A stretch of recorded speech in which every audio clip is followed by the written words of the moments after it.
მოგესალმებით ძვირფასო მეგობრებო. სურს მოგიყვეთ ერთ სასწაულზე, რომელიც შემოთქვა სულ ცოტა ხნის წინ. საქმე იმაშია, რომ ერთი კვირის განმავლობაში მე მქონდა სულიერ გამოფიტვა. ანუ რას ნიშნავს სულიერი გამოფიტვა? როდესაც ადამიანს არაფერი არ აინტერესებს, არც წმინდა წერილების კითხვა არ უნდა, არც არაფერი, ანუ დაშორებულია ღმერთს, ასე ვთქვათ, ხო? მთლიანად. ეს არის სულიერი გამოფიტვა. და ამ სულიერი გამოფიტვის დროს მე მქონდა ესეთი მომენტები, როდესაც მთელი სხეული მტკიოდა, მეწოდა, სულ ვიწექი ლოგინში, ანუ არ ვძგებოდი, ასე ვთქვათ. და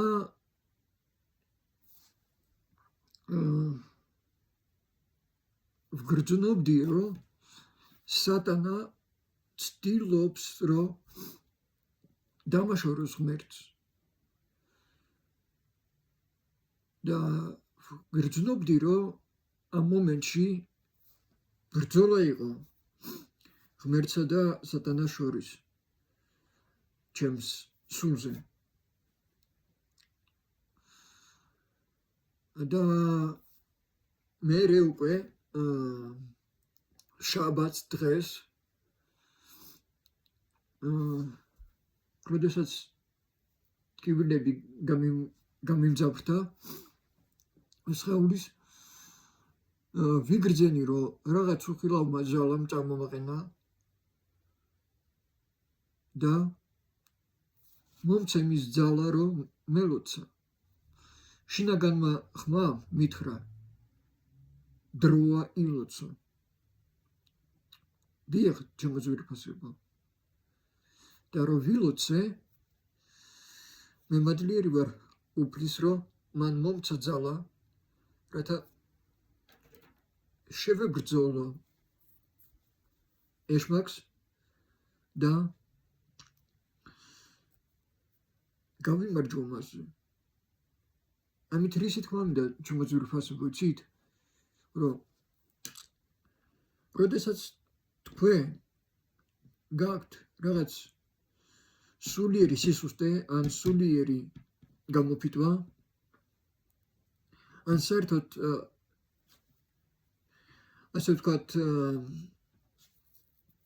იმ მომენტში ხართ, როდესაც გინდათ, რომ დაშორდეთ უფალს და იმახსოვრეთ, რომ ამ მომენტში სატანა ცდილობს თქვენს დაშორებას იმასთან, ვინც მოგცეთ სიცოცხლე და გაძლევთ მარადილ სიცოცხლეს. და ამ მომენტში გამოჩნდება ის, ანუ ღმერთი, და მოგცემთ იმ ძალას, რომელიც თქვენ დაგამარცხებინებთ ეშმაკს და გახდებით გამარჯვებულნი, თქვენ და უფალი, რა თქმა უნდა, იმიტომ რომ თქვენ ხართ ინსტრუმენტი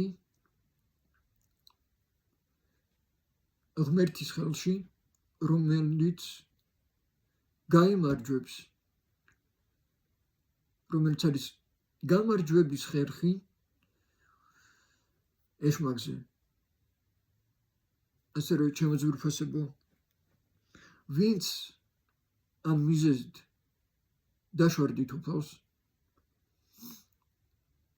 და სხვადასხვა მიზეზებით, რა თქმა უნდა, გთხოვთ, მოგიწოდებთ, დაუბრუნდით უფალს. ის გელოდებათ, მას უყვარხართ და ის მოგცემთ თქვენ მარადილ სიცოცხლეს.